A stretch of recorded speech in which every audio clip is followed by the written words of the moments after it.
wawancara magang ke Jepang itu cuma satu intinya, cuma satu tipsnya yang harus teman-teman itu pahami secara detail. Cuma satu aja kok, nggak banyak-banyak, yaitu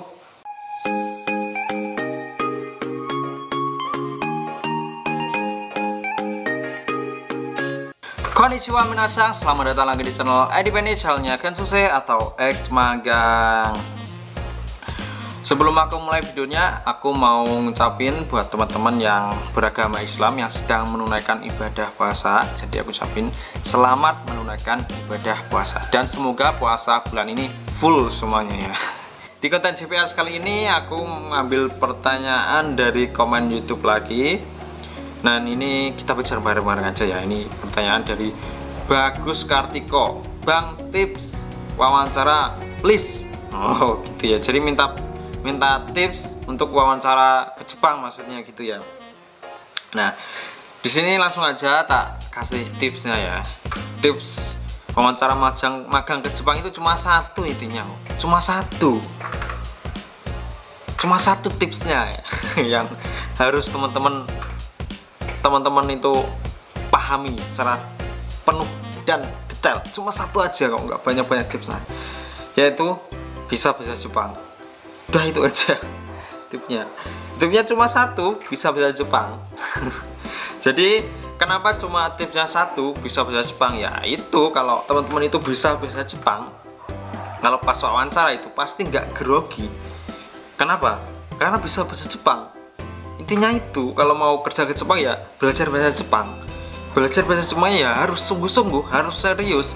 Kalaupun kamu belajar bahasa Jepang lewat LPK, ya kamu harus serius belajar bahasa Jepang di LPK. Kalaupun kamu belajar bahasa Jepang otodidak, ya kamu harus serius juga belajar otodidak ya. Yang penting konsisten.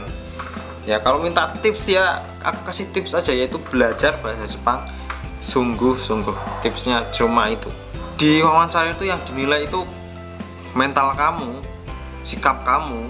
Kalau kamu bahasa Jepangnya pinter dan fasih, ya otomatis kamu nggak akan yang namanya grogi. Ya sebenarnya sih kalau manusia itu wajar ya grogi, tapi kalau kamu bahasa Jepangnya pinter, lancar, ya kamu bisa mengatasi grogi itu ya. Intinya tipsnya cuma satu, belajar bahasa Jepang yang serius. Nggak usah mikir yang lain-lain, nggak usah mikirin yang nggak perlu difikirkan ya. Kalau kamu pengen kerja ke Jepang, ya cuma satu itu tipsnya, belajar bahasa Jepang yang serius, konsisten, ya itu intinya ya. Ya itu aja tipsnya ya, belajar bahasa Jepang yang serius saja.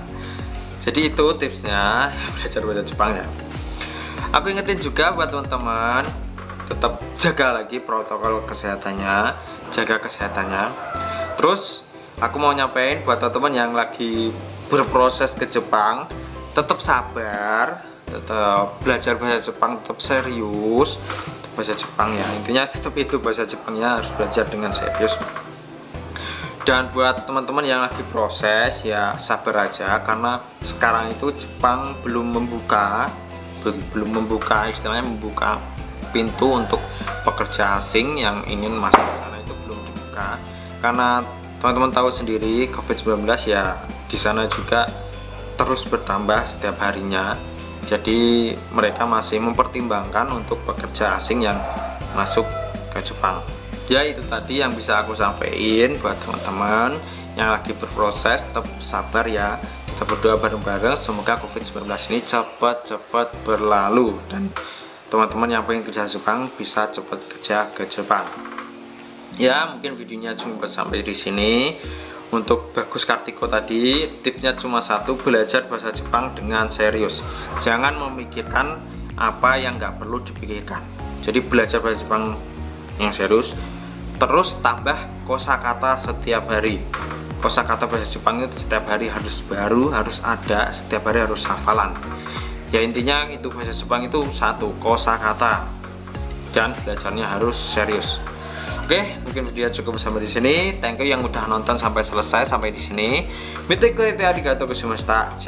Mata nih, sampai ketemu di video selanjutnya atau sampai ketemu besok.